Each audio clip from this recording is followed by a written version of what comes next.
Hai teman-teman, ketemu lagi dengan saya. Kali ini saya akan cerita bagaimana pengalaman saya terbang ke luar negeri pada saat pandemi.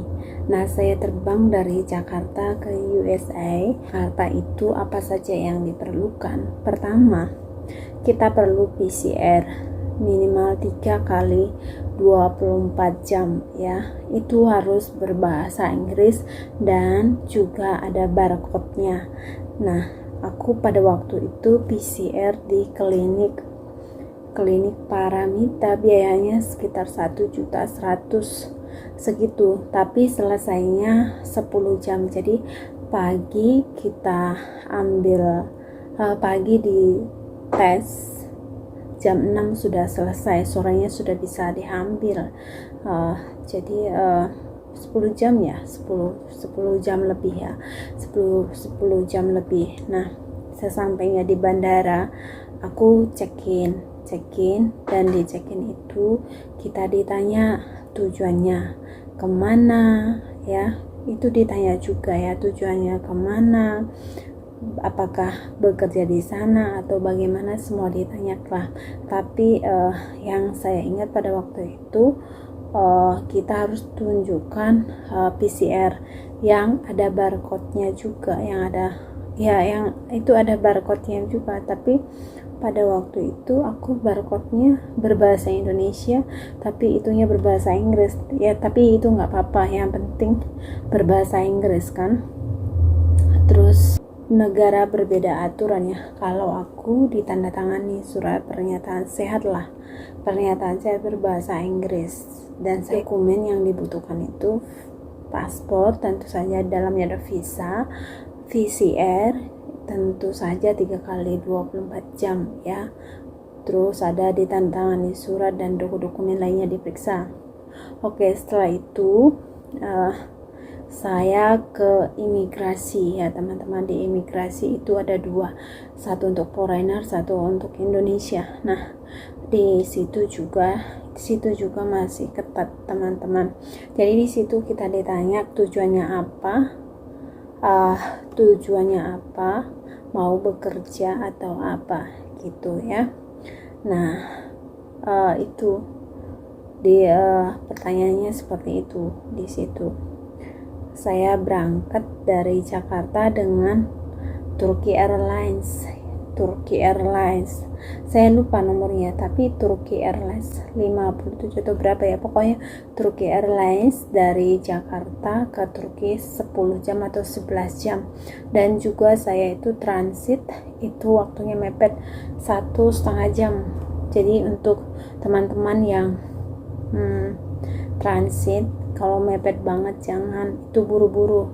Sampai di Turki saya jam 5 pagi sekian, jadi saya harus cepat-cepat lari-lari, apalagi saya pertama dan nggak tahu, hanya ikuti arah transfer internasional, ada tulisannya ya, saya ikuti dan di sana kalau mau tanya juga, kalau orang Turki mereka gak ngerti bahasa Inggris kebanyakan, jadi ditanya ke petugas yang ada di sana saja, yang ya kira-kira petugas lah ini, ditebak-tebak, piling-piling aja lah kayak gitu ya. Nah, pada saat transit itu saya masih diperiksa PCR-nya, visa masih dicek semua, dan dokumen saya dari kedutaan juga, karena dokumen itu penting juga dicek semuanya. Oke, setelah itu boleh masuk ya. Nah, disitulah hati saya mulai deg-degan, karena setelah, kalau di Turki masih ada teman saya ya, masih bisa tanya, ada orang Indonesia satu penerbangan, tapi pas dari Turki ke Amerika udah nggak ada. Jadi disitulah tiba-tiba hati saya, waduh gimana nih gitu ya kan. Jadi agak deg-degan gitu ya, nggak ada yang bisa ditanya, kelihatannya orang judes-judes. Ku tengok apa perasaan saya aja, tapi sebenarnya sih enggak. Pas setelah itu masuk dari Turki ke Chicago hampir 11 jam atau 12 jam lah seperti itu. Nah di Cikegu dikasih kertas selembar. Di situ fungsi kertas selembar itu kita isi apa aja yang kita bawa ya teman-teman, wajib ditulis semuanya ya. Wajib ditulis dan nanti dibawa ke pas imigrasi itu kita antri banyak, itu juga ada dua, ada citizen dan ada foreigner. Nah di situ saya juga membawa mengasih dokumen yang dari kedutaan ke mereka dan juga mengasih dokumen dari kedutaan dan memberikan visa saya dan juga kertas lembar itu ya. Setelah kertas lembar itu ternyata karena saya pernah nonton YouTube ya, katanya yang dokumen dari kedutaan itu akan diberikan balik kepada kita gitu ya. Jadi tanyalah ke petugas imigrasi ini, itu dokumen masih diberikan ke saya atau tinggal di sini gitu ya kan. Aku nggak tahu apa cara saya bertanya itu kasar atau enggak tuh gimana gitu ya, karena saya memang nonton di sebuah YouTube dokumen itu dikembalikan katanya dikembalikan ya. Nah saya tanya, akibat saya bertanya saya dimarah-marahi sama imigrasinya dan juga saya wow, ini imigrasinya judes banget guys.